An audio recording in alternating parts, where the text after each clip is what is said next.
अस्सलाम students, welcome to my channel Waqas Educare academy. Students, हम लोग अब तक चैप्टर नंबर 13 कवर कर चुके हैं और अब मैं स्टार्ट करने जा रहा हूं चैप्टर नंबर 11 आपकी D1 बुक का। तो स्टूडेंट्स, इससे पहले अगर आपने मेरे चैनल को सब्सक्राइब नहीं किया तो सबसे पहले चैनल को सब्सक्राइब कर दें ताकि आइंदा आने वाले मैथ के सॉल्यूशंस आपको आसानी से मिलते रहें। ओके, तो स्टूडेंट्स हम बात करते हैं अपने चैप्टर नंबर 11 की। उसमें एक्सरसाइज 11A है जो सबसे पहले हम सॉल्व करेंगे। तो एक्सरसाइज 11A में ट्रायंगल्स की बात की जाएगी। ओके, तो ट्रायंगल देख लेते हैं। ट्रायंगल एक्चुअली क्या होती है। अगर आप देखें इसके फर्स्ट 3 लेटर्स को तो वो वर्ड बनता है ट्राई। तो ट्राई का मतलब होता है 3। ओके, और साथ एंगल्स मीन एंगल। तो ऐसी ज्योमेट्रिकल शेप जिसके 3 एंगल हों वो आपके पास ट्रायंगल कहलाती है। या इसको हम ऐसे भी कह सकते हैं, ऐसी ज्योमेट्रिकल शेप जिसके 3 एंगल और 3 साइड्स हों वो आपके पास ट्रायंगल कहलाती है। हम इसको ड्रॉ कर लेते हैं। तो स्टूडेंट्स, ये मैंने 3 साइड्स बना दी हैं, 1 2 3। ओके, और इसके ये 3 ही एंगल बन रहे हैं। ये एंगल 1 इसको A कह देते हैं, ये एंगल 2 इसको B कह देते हैं, और ये एंगल 3 जिसको हम C कह देते हैं। तो ये जो शेप आपके सामने मैंने बनाई है ये ट्रायंगल है। ओके, अब हम बात कर लेते हैं ट्रायंगल की टाइप्स की। तो ट्रायंगल की को हम 2 तरह से डिफ्रेंशिएट करते हैं। एक तो हमारे पास होती है विद रिस्पेक्ट टू साइड्स, हम इसको साइड के लिहाज से टाइप्स लेते हैं इसकी, और 3 एंगल हैं और एंगल्स के लिहाज से हम इसकी साइड्स लेते हैं। वो किस तरह, with respect two sides, with respect two angles. Student, types जो हम देख रहे हैं इसकी, विद रिस्पेक्ट टू साइड्स भी हमारे पास 3 टाइप्स होती हैं, विद रिस्पेक्ट टू एंगल्स भी हमारे पास इसकी 3 टाइप्स होती हैं। अगर हम साइड्स अगर हम देखें तो इसकी 3 टाइप्स बनती हैं। एक होती है इक्विलेटरल ट्रायंगल, सेकंड आपके पास होती है आइसोसेलेस ट्रायंगल, और थर्ड आपके पास होती है स्केलीन ट्रायंगल। ओके, अब इनमें क्या फ़र्क है ये तीनों टाइप्स में। स्टूडेंट्स, इक्विलेटरल ट्रायंगल ऐसी ट्रायंगल होती है जिसकी आपके पास तीनों साइड्स बिल्कुल सेम हों। जैसे मैंने ये भी ड्रॉ की है और ये इस पे जो लाइंस लगाई हैं इसका मतलब है इसकी तीनों साइड सेम है। ये साइड, ये साइड, ये साइड तीनों सेम है।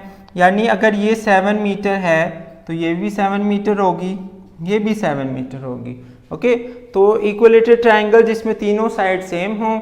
आइसोसेलेस ऐसी ट्रायंगल होती है जिसकी 2 साइड्स आपके पास सेम हों, सिर्फ 2 साइड्स, और बेस वाली जो साइड है वो डिफरेंट होगी। यानी ये 7 मीटर है, ये 7 मीटर है, और ये आपके पास 6 मीटर होगी, कुछ इस तरह से। यानी आइसोसेलेस में आपके पास कोई सी 2 साइड सेम होनी चाहिए। और स्केलीन ट्रायंगल कौन सी होती है, जिसमें आपके पास कोई भी साइड सेम नहीं होती, सभी डिफरेंट हैं। ओके, तो ये तीनों साइड डिफरेंट हैं। ये अगर 6 मीटर है, ये 7 मीटर है, तो ये 9 मीटर होगी। तो तीनों साइड्स बिल्कुल डिफरेंट हैं। तो ऐसी ट्रायंगल को हम कहते हैं स्केलीन ट्रायंगल। अब हम एंगल्स के लिहाज से टाइप्स देख लेते हैं। ये भी 3 तरह की होती हैं। एक आपके पास होती है acute angle, acute angled triangle. Second आपके पास होती है राइट एंगल्ड ट्रायंगल, और लास्ट आपके पास होती है ऑब्ट्यूज एंगल ट्रायंगल। तो स्टूडेंट्स, एंगल्स के लिहाज से हमारे पास 3 टाइप्स हैं, एक एक्यूट, एक राइट, एक ऑब्ट्यूज। अब आपको सबसे पहले पता होना चाहिए एक्यूट एंगल क्या होता है। राइट एंगल क्या होता है और ऑब्ट्यूज एंगल क्या होता है। एक्यूट जो होता है आपके पास ऐसा एंगल होता है जो लेस देन 90 हो, 90 डिग्री से छोटा एंगल आपके पास एक्यूट होता है। और राइट जो होता है आपके पास वो होता है इक्वल टू 90, एग्जैक्ट 90 के इक्वल हो, उसको हम राइट एंगल कहते हैं।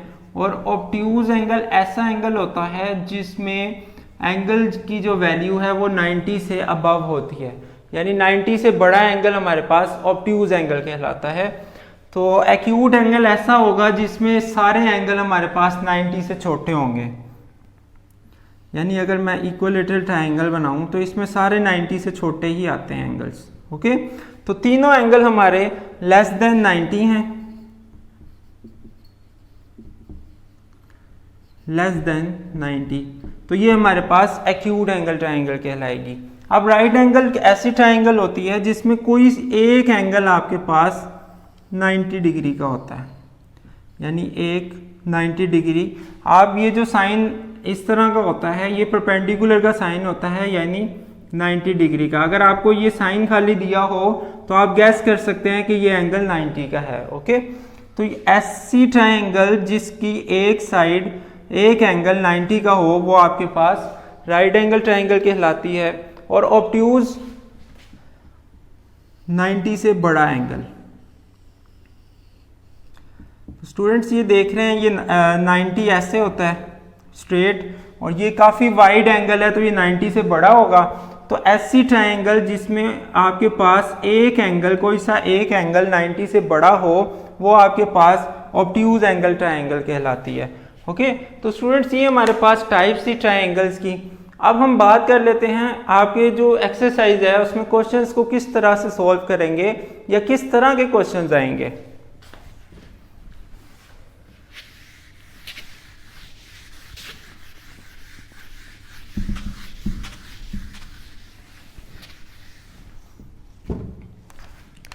तो स्टूडेंट सबसे पहले आपको पता होना चाहिए ये एक ट्रायंगल है, इसके जो एंगल्स हैं एंगल ए बी सी, इन सब का सम आपके पास 180 के इक्वल होता है।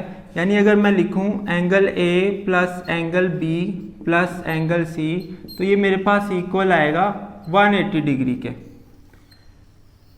ये तीनों एंगल का सम हमारे पास 180 डिग्री के इक्वल होता है। अब इसकी एक एग्जांपल मैं अगर आपको समझाऊं, आपको क्वेश्चन आएंगे, दो एंगल गिवन होंगे, थर्ड फाइंड करना होगा। यानी एंगल ए आपको गिवन है जी 70 डिग्री, एंगल बी गिवन है 45 डिग्री। ओके, तो आपको कहा होगा जी एंगल सी फाइंड करें। तो वो आप कैसे करेंगे, इस इक्वेशन में आप जो गिवन वैल्यूज हैं वो सब्स्टिट्यूट कर देंगे। यानी ए दिया हुआ है 70 तो मैं 70 कर देता हूँ, प्लस बी दिया है 45 तो इसको 45 कर देते हैं, प्लस सी आपने फाइंड करना है उसको एज इट इज़ और इक्वल 180 के रख लेते हैं। 70 प्लस 45 आपके पास इक्वल होता है 115 के, और ये सी एंड 180। अब ये इधर प्लस हो रहा है, हमें सी की वैल्यू चाहिए, 115 को उधर जाके माइनस कर देते हैं, 180 माइनस 115 तो ये आपके पास स्टूडेंट्स आ जाएगा 65 डिग्री। तो एंगल सी हमने फाइंड कर लिया 65। तो इस तरह से आप लोग क्वेश्चंस को सॉल्व करेंगे।